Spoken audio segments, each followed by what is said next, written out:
Hey friends and fellow crafters, DM Scotty here. Great to have you with me. I have a really special episode where I do a D&D shadow box. So my daughter is a huge fan of D&D like I am, of course. And I wanted to give her something really special for Christmas. So I decided to make her this D&D shadow box where it looks like her little player characters are descending into a dungeon.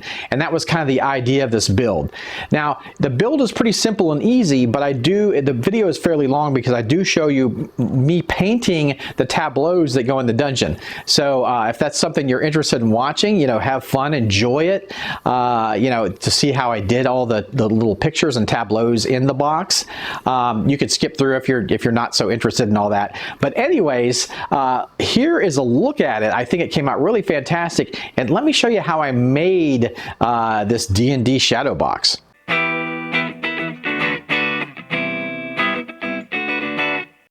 Here is the 6-component shadow box I was inspired by, and I've only seen this at Michael's, so has a very low depth into it, but it's perfect for like miniatures. You can put miniatures on it. Other people don't like it because there's not much depth to it, so you can't really put much in the shadow box. But for our purposes, it's great, and I didn't want something that stuck out from the wall that much, so I really like this. So what I did then is I just spray painted it flat black. The next thing I did was I wanted to cut foam pieces to fit in each compartment so I could paint the different tableaus that would go throughout the dungeon delve that I was going to have on this piece. One tip before you do cut the cells out for the pieces into the shadow box is they're different sizes, right? So some are 4 3/4 by 2 3/4 and 4 by 2 3/4. So make sure you cut those right, the amount right, and the size, because if you don't, you're going to paint these wonderful pictures on here and then be like, they don't fit. So yeah, make sure you measure those out first and how many you need before you actually start cutting the craft foam out, okay? So I've done a lot of prep work here. Here's the back, and it's black. Now, I did some sponge work here with just a damp sponge and gray acrylic craft paint, and it kind of got on the insides of those. So I'm going to hit the edges of that with this black craft paint. So if there's some edges on the tableaus that show through, I won't have any gray. So I just wanted to fix that. So I just did around the edge. I didn't paint the whole thing because I'm just worried about the edge, if the edge of the tableau doesn't exactly fit. Now I'm going to use my damp sponge again with a little bit of light gray acrylic craft paint. And let's go around the edges, and that gives a really nice highlight, to that. I like that. Brings out those sharp edges, right? So that's great. Now we're ready for the tableaus. So for each tableau, I'm just going to draw a scene I like. And this is the entrance of the dungeon. You can see that there. I just drew it on here with an ink pen. There's a gargoyle perched on a, pillar there and that kind of thing. There's some, trees, gnarly trees going up. And I just did the most basic of drawing. I'm going to fill this in with paint. The reason I use the black foam is I want a kind of a chiaroscuro look where it's the shadows are already filled in. I don't have to worry about filling in the shadows, just the highlights. So I'm just going to use regular acrylic craft paint on here. It takes to the foam really well. And this is just basically my modus operandi for the whole thing. Every one of these I'm going to draw a picture on there and then just paint them.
First, I dry fitted and made sure the pieces were in the right places that I wanted them to be. And yeah, these are all great and ready to go. Next, I just had to adhere the tableaux to the piece, and I'm using Eileen's tacky glue because it's really sticky and tacky and it stays in place. So I'm just going to squirt some off on there after I clear the nozzle. And yeah, get that on there. Now I'm going to spread it out. So I just use a wide brush and just pull out. So give a nice thin coat on there.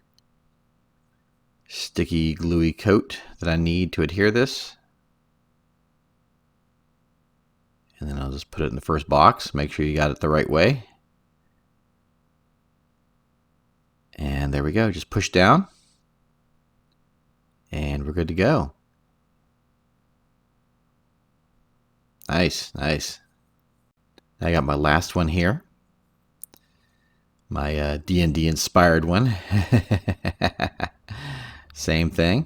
Just put the glue on there. Spread it out with a wide brush.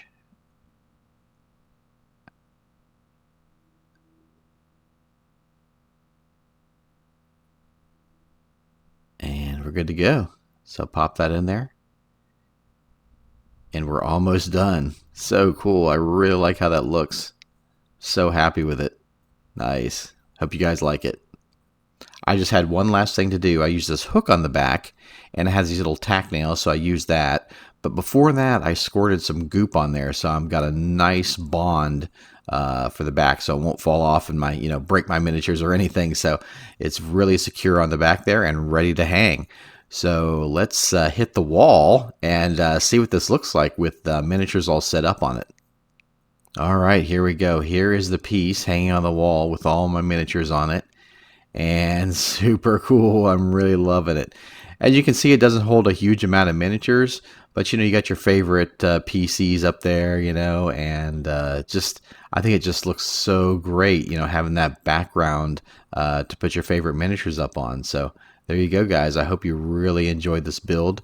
I'll see you next time on The Craft.